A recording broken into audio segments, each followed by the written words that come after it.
Pierre-Emmanuel Barré.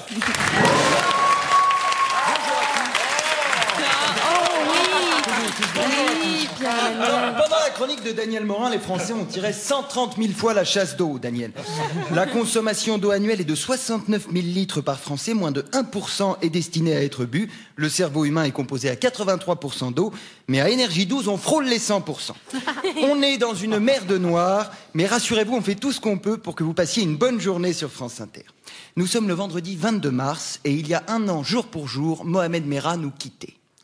Alors, c'est une transition de choix, bien sûr, pour annoncer à mes amis du Sud-Ouest que je serai le 28 mars à la Comédie de Toulouse. C'est également aujourd'hui la journée mondiale de l'eau. Et ça, c'est bien parce que l'eau, c'est rafraîchissant. De nombreux experts prédisent une pénurie d'eau à l'échelle de la planète pour l'an 2050 environ.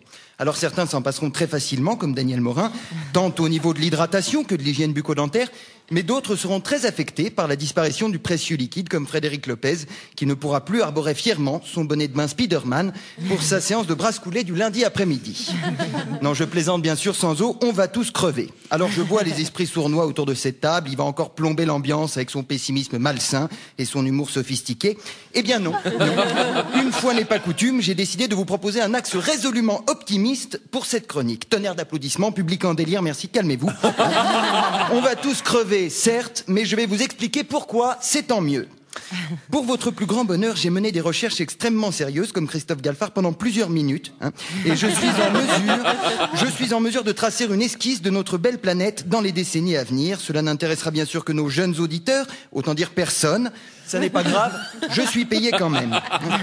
Alors, en 2050, on est loin des voitures volantes et des combinaisons en aluminium. Suite à mon appel à l'insurrection du 18 juin 2037, lancé depuis le Stade de France, où je présentais mon excellent spectacle, le gouvernement européen de Jacques Attali Ier s'effondrait. À la tête d'une armée de citoyens libres, émancipés et revanchards, nous prenions l'Assemblée nationale, le Sénat et l'Élysée, ainsi que les locaux de Darty. Alors ça, c'était une représaille personnelle, il m'avait refusé l'échange de l'appareil, sous le prétexte fallacieux que la garantie ne couvrait pas les détériorations ou défauts résultant d'une utilisation, d'un dysfonctionnement ou d'une insertion anale. Je posais donc mes bagages à l'Élysée et décidai comme convenu d'interdire Chéri FM sous les acclamations d'un peuple bienveillant.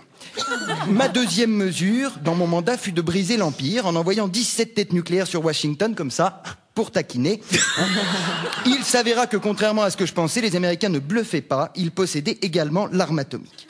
Les représailles furent sanglantes, puisque la tour Eiffel s'est retrouvée au nord de Vladivostok, gagnant ainsi 10 fuseaux horaires en l'espace de quelques secondes, autant de vous dire qu'on s'est tous réveillés avec la tête dans le cul. Doucement, les survivants se sont adaptés au nouveau climat, puis sont morts d'une épidémie de choléra. Les nouveaux ont rebâti une société en tout point identique à celle d'aujourd'hui. En 2050, l'émission de Morandini sera toujours à chier. Michel Drucker n'aura pas changé. Laurent Romeshko présentera toujours des chiffres et des lettres. TF1 continuera à vendre du temps de cerveau disponible. Un cartel bancaire réduira le peuple à l'esclavage. Et on n'aura toujours retrouvé ni Xavier Dupont de Ligonnès, ni le juste prix. Quant à moi, merci de vous en soucier. J'ai été lynché par la foule le 9 avril 2038, à quelques kilomètres de Vladivostok, alors que je prenais la fuite avec un sac de viande lyophilisée et une femme morte. Alors, le seul point positif trouvé lors de mes divagations anticipatrices, c'est le suivant. Si vous êtes encore vivant en 2050, vos voisins sont certainement morts. 2050, c'est 2013, avec 10 heures en plus et des ours polaires qui chient sur les trottoirs. Inutile de vous dire que la mort par déshydratation, ça ne devrait pas vous faire peur. Merci de m'avoir écouté. Pierre-Emmanuel Barré.